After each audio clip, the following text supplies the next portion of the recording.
जय हिंद, वंदे मातरम। स्वागत आप सभी का सक्सेस वर्ल्ड MCQ चैनल पर। तो चलिए आज से डेली 10 से 15 मिनट का जीके जीएस का प्रैक्टिस क्लास स्टार्ट कर रहे हैं। इस क्लास में प्रत्येक क्वेश्चन का डिस्कशन पूरा डिटेल के साथ किया जाएगा। अगर आप जीके जीएस में वीक है या थोड़ी जीके आती भी है और खासकर वैसे स्टूडेंट जो कॉम्पिटेटिव एग्जाम के क्षेत्र में पहली बार आए हैं या अभी हाल ही में आए हैं, तो उन सभी स्टूडेंट के लिए ये क्लास अत्यंत इंपॉर्टेंट है। ये क्लास आपको 0 लेवल से उठाकर टॉप लेवल तक ले जाएगा। तो चलिए आपका बिल्कुल भी टाइम बर्बाद ना करते हुए आज के सेशन को स्टार्ट करते हैं।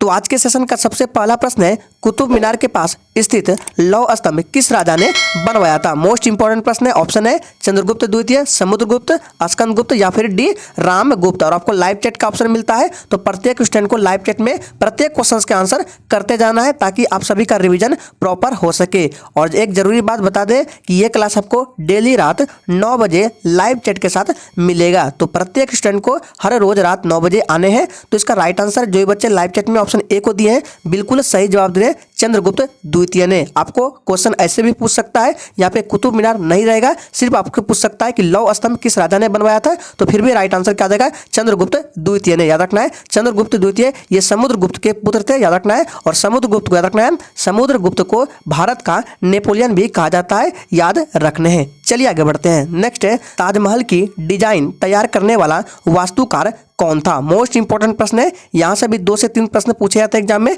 चलिए बता देते हैं। सबसे पहले याद रखना है ताजमहल कहाँ पर है, तो ताजमहल जो है ये यूपी में है, यूपी के आगरा में है। और खासकर ये एग्जाम में पूछा जाता है कि ताजमहल पर किसका असर हो रहा है। यह प्रश्न अक्सर एग्जाम में बार बार रिपीट हो रहा है। तो बता देते हैं ताजमहल पर एसिड रेन का क्या है? एसिड रेन का असर हो रहा है। किस रेन का? एसिड रेन यानी कि अम्ल वर्षा का असर हो रहा है। अम्ल वर्षा किस कारण से होता है? तो अम्ल वर्षा का प्रमुख कारण SO2, खासकर अम्ल वर्षा का प्रमुख कारण क्या है? SO2 और HNO3 है। SO2 का मतलब हो गया सल्फर डाइऑक्साइड और HNO3 का मतलब हो गया नाइट्रिक अम्ल। इन्हीं दोनों के कारण से क्या होता है? अम्ल वर्षा होता है, जो आजकल ताजमहल पर असर देखा जा रहा है। दोनों प्रश्नों को याद रखना है, इंपॉर्टेंट है। तो इसका राइट आंसर क्या जाएगा? तो जो बच्चे ऑप्शन बी को दिए बिल्कुल सही जवाब दिए उस्ताद ईसा है। ऑप्शन 20 प्रश्न का बिल्कुल सही जवाब देगा उस्ताद ईसा। तीसरा प्रश्न है, भारतीय संविधान के किस अनुच्छेद में राज्य के नीति निर्देशक तत्वों का उल्लेख है? फटाफट से आंसर करेंगे। भारतीय संविधान के किस अनुच्छेद में राज्य के नीति निर्देशक तत्वों का उल्लेख है? तो इसका राइट आंसर सबसे पहले क्या होगा? इसका राइट आंसर सी के साथ चला जाएगा, अनुच्छेद 36 से लेकर 51। याद रखना है, सी इस प्रश्न का बिल्कुल सही जवाब हो जाएगा। यहां से 3 प्रश्न बताते हैं जो कि इंपॉर्टेंट है। सबसे पहले आपको याद रखना है मौलिक अधिकार। क्या रखना है? आपसे पूछता है कि मौलिक अधिकार किस देश के संविधान से लिया गया है? तो याद रखना है मौलिक अधिकार USA देश के संविधान से लिया गया है। दूसरा पूछा जाता है मौलिक कर्तव्य। तो याद रखना है मौलिक कर्तव्य को रूस देश के संविधान से लिया गया है। और राज्य के नीति निर्देशक सिद्धांत जो है ये लिया गया है आयरलैंड देश के संविधान से। सभी पॉइंट्स को याद रखना है, एक बार रिविजन कर लेते हैं। मौलिक अधिकार USA से, मौलिक कर्तव्य रूस से, और राज्य के नीति निर्देशक सिद्धांत ये आयरलैंड के देश से लिया गया है। सभी पॉइंट्स को याद रखने इंपॉर्टेंट है। नेक्स्ट क्वेश्चन है, लावा मिट्टी पाई जाती है छत्तीसगढ़ मैदान में, सरयू मैदान में, मालवा पठार या शिलांग पठार? सोच समझ कर आंसर करना है।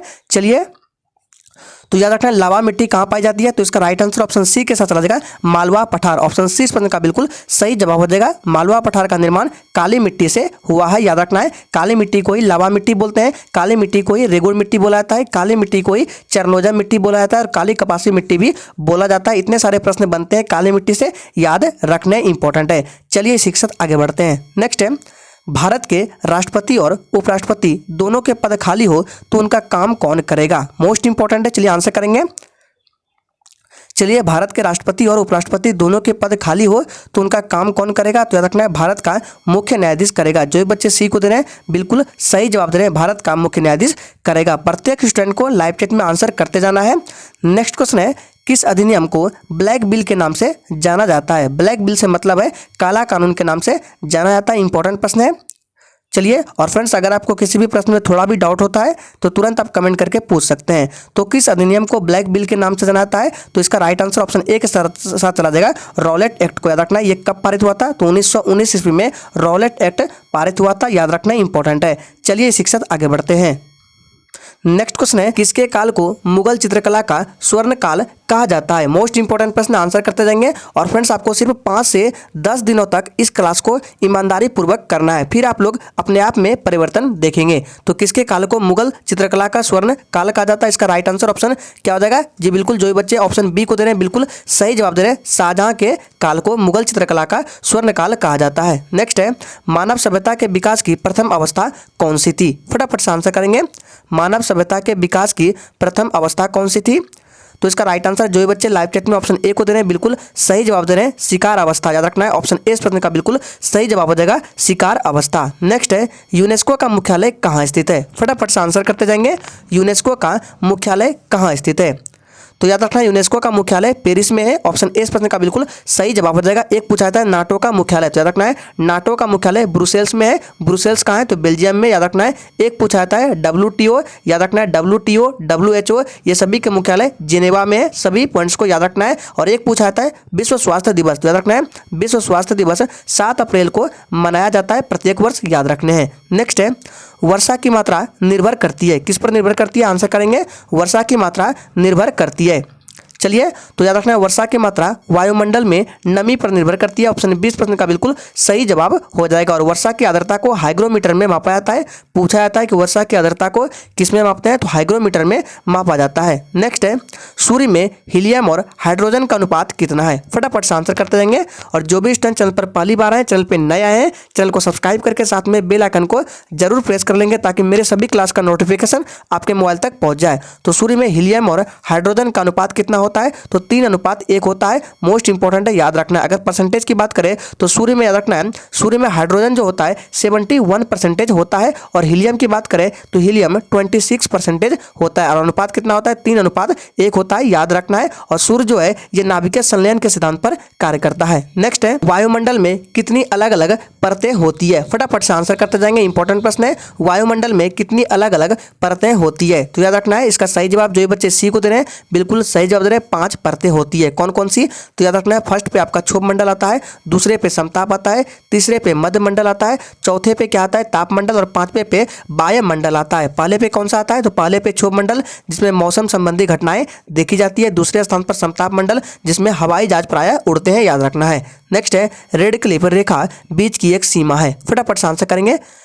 रेड क्लिफ रेखा बीच की एक सीमा है, भारत और पाकिस्तान, भारत चीन, भारत म्यांमार या भारत और अफगानिस्तान। तो इसका सही जवाब जो बच्चे ए को दे रहे हैं बिल्कुल सही जवाब दे रहे हैं। रेड क्लिफ रेखा बीच की सीमा है भारत और पाकिस्तान की। और यह रेखा कब खींचा गया था, तो 17 अगस्त 1947 ईस्वी को सर रेड क्लिफ के द्वारा खींचा गया था, याद रखना है। नेक्स्ट है, RNA पाया जाता है, चलिए फटाफट से आंसर करेंगे। RNA पाया जाता है कोशिका भित्ति में, माइटोकॉन्ड्रिया में, कोशिका द्रव में या राइबोसोम में, तो याद रखना है RNA पाया जाता है कोशिका द्रव में, ऑप्शन 6 प्रश्न का बिल्कुल सही जवाब देगा कोशिका द्रव में। चलिए शिक्षक आगे बढ़ते हैं। नेक्स्ट है, सर्वप्रथम किस सुल्तान ने सिंचाई कर को लगाया था। मोस्ट इंपॉर्टेंट है, यह प्रश्न कई बार एग्जाम में पूछा जा चुका है। सर्वप्रथम किस सुल्तान ने सिंचाई कर को लगाया था, तो इसका सही जवाब देगा फिरोज तुगलक ने, याद रखना है फिरोज तुगलक, याद रखना है। और सबसे पहले हिंदू पर जजिया कर भी इन्होंने ही लगाया था, फिरोज तुगलक ने, याद रखना इंपॉर्टेंट है।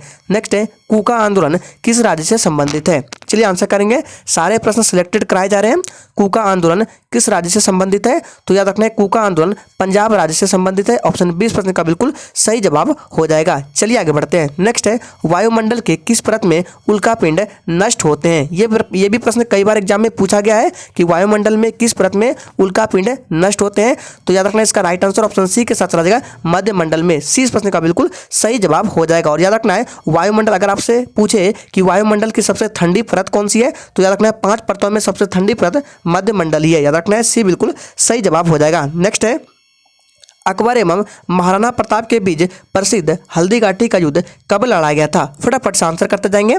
और फ्रेंड्स अगर आपको ये सेशन अच्छा लग रहा है तो सभी लोग दिल से एक बार सेशन को जरूर लाइक करेंगे। तो अकबर एवं महाराणा प्रताप के बीच प्रसिद्ध हल्दी घाटी का युद्ध कब लड़ा गया था, तो इसका राइट आंसर ऑप्शन डी के साथ चला जाएगा 1576 में। जो भी बच्चे डी को दे रहे हैं बिल्कुल सही जवाब दे रहे हैं। नेक्स्ट है, भगवान बुद्ध को ज्ञान की प्राप्ति कहाँ हुई थी। चलिए आंसर करेंगे। भगवान बुद्ध को ज्ञान की प्राप्ति कहाँ हुई थी? एक बार सभी लोग सेशन को जल्दी जल्दी से लाइक करेंगे और सेशन के खत्म होते ही सभी लोग इस सेशन को जरूर शेयर कर देंगे। तो भगवान बुद्ध को ज्ञान की प्राप्ति कहाँ हुई थी? बोध गया में। डी बिल्कुल सही जवाब हो जाएगा। मृत्यु हुआ था, तो मृत्यु कुशीनगर में हुआ था और सारनाथ में प्रथम उपदेश दिया था। सभी पॉइंट्स को याद रखना इंपॉर्टेंट है। नेक्स्ट है, आर्य समाज की स्थापना किसने की? फटाफट से आंसर करते जाएंगे।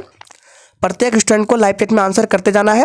आर्य समाज की स्थापना किसने की थी? तो याद रखना है आर्य समाज की स्थापना दयानंद सरस्वती ने की थी और इन्होंने ही याद रखना है वेदों की ओर लौटो का नारा दिया था आर्य समाज। अगर आपसे पूछे कि ब्रह्म समाज, एक पूछा था ब्रह्म समाज की स्थापना, तो याद रखना है ब्रह्म समाज की स्थापना राजा राम मोहन राय ने की थी। याद रखना है। आप लोग कमेंट करके बताएंगे कि आर्य समाज की स्थापना दयानंद सरस्वती ने कब की थी। देखते हैं कितने बच्चे आंसर कर पाते हैं। कमेंट बॉक्स में आंसर करने हैं। नेक्स्ट है, पंजाबी भाषा किस लिपि में लिखी जाती है? फटाफट से आंसर करेंगे।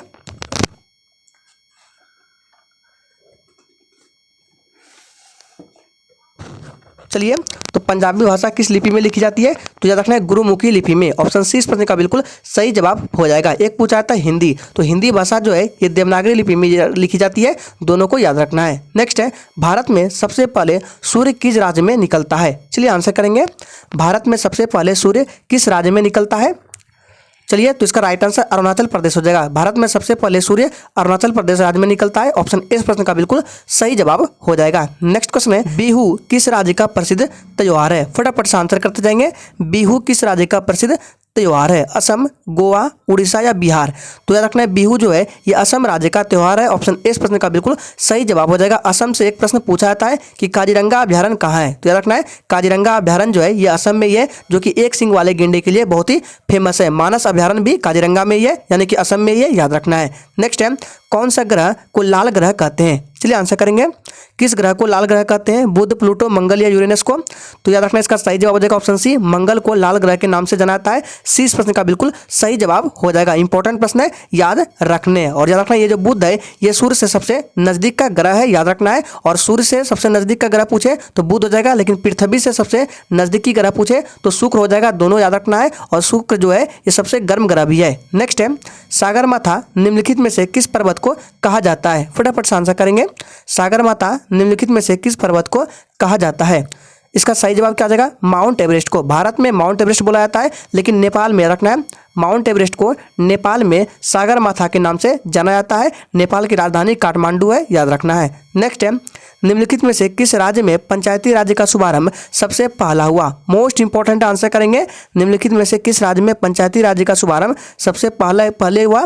तो इसका राइट आंसर डी के साथ आ जाएगा, राजस्थान में। डी इस प्रश्न का बिल्कुल सही जवाब हो जाएगा। राजस्थान जो है ये क्षेत्रफल की दृष्टि से भारत का सबसे बड़ा राज्य है। अगर बात करें जनसंख्या की दृष्टि से, तो जनसंख्या की दृष्टि से भारत का सबसे बड़ा राज्य कौन सा हो जाएगा? यूपी हो जाएगा, यानी कि उत्तर प्रदेश। नेक्स्ट है, पौधे के किस भाग से हल्दी प्राप्त होती है? फटाफट से आंसर करेंगे और इसका आंसर आपको कमेंट बॉक्स में करने हैं। पौधे के किस भाग से हल्दी प्राप्त होती है? देखिए इसका आंसर एनसीईआरटी में, इसका आंसर एनसीईआरटी में तो जड़ दिया गया है, लेकिन बहुत सारे बुक में क्या तना भी दिया गया है। तो आप लोग कमेंट करके बताएंगे इसका राइट आंसर एग्जैक्ट क्या होगा, तना होगा या जड़ होगा।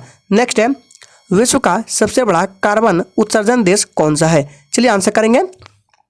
ध्यान दीजिए 27 का राइट आंसर एनसीईआरटी के अनुसार क्या है? तो जड़ है, जो कि एनसीईआरटी फॉलो करना चाहिए हम लोगों को। एनसीईआरटी के अनुसार हल्दी जो है ये जड़ से प्राप्त होता है। याद रखना है। इसका सही जवाब क्या हो जाएगा? विश्व का सबसे बड़ा कार्बन उत्सर्जन देश चीन है। बी बिल्कुल सही जवाब हो जाएगा। और चीन जो है ये याद रखना है जनसंख्या की दृष्टि से सबसे बड़ा देश भी है। नेक्स्ट है, भूमध्य रेखा के निकट किस तरह के वन पाए जाते हैं? मोस्ट इंपॉर्टेंट प्रश्न है। चलिए आंसर करेंगे। भूमध्य रेखा के निकट किस तरह के वन पाए जाते हैं? जैसे ये हमारा अर्थ है, 20 से काटेंगे तो ये भूमध्य रेखा हो गया। इसके आसपास पूरा पूछा जा रहा है कि किस तरह के वन पाए जाते हैं। तो इसका राइट आंसर हो जाएगा उष्णकटिबंधीय वन। रखना है। डी बिल्कुल सही जवाब हो जाएगा, उष्णकटिबंधीय वन। ऑप्शन डी इस प्रश्न का बिल्कुल सही जवाब है। नेक्स्ट है, सौरमंडल का सबसे गर्म ग्रह कौन सा है? आज के सेशन का आखिरी प्रश्न है, सौरमंडल का सबसे गर्म ग्रह कौन सा है? तो इसका सही जवाब क्या हो जाएगा? जी बिल्कुल शुक्र हो जाएगा। ये सौरमंडल का सबसे गर्म ग्रह है, लेकिन सूर्य से सबसे नजदीक पूछे तो बुध हो जाएगा। शुक्र क्यों गर्म ग्रह है? क्योंकि इसमें कार्बन डाइऑक्साइड की मात्रा अधिक है, इसलिए शुक्र सबसे गर्म ग्रह है। और शुक्र जो है पृथ्वी के सबसे नजदीकी ग्रह है। तो आज के सेशन में ये 30 इंपॉर्टेंट प्रश्नों को रखा गया था। तो चलिए कल फिर मिलते हैं रात 9 बजे।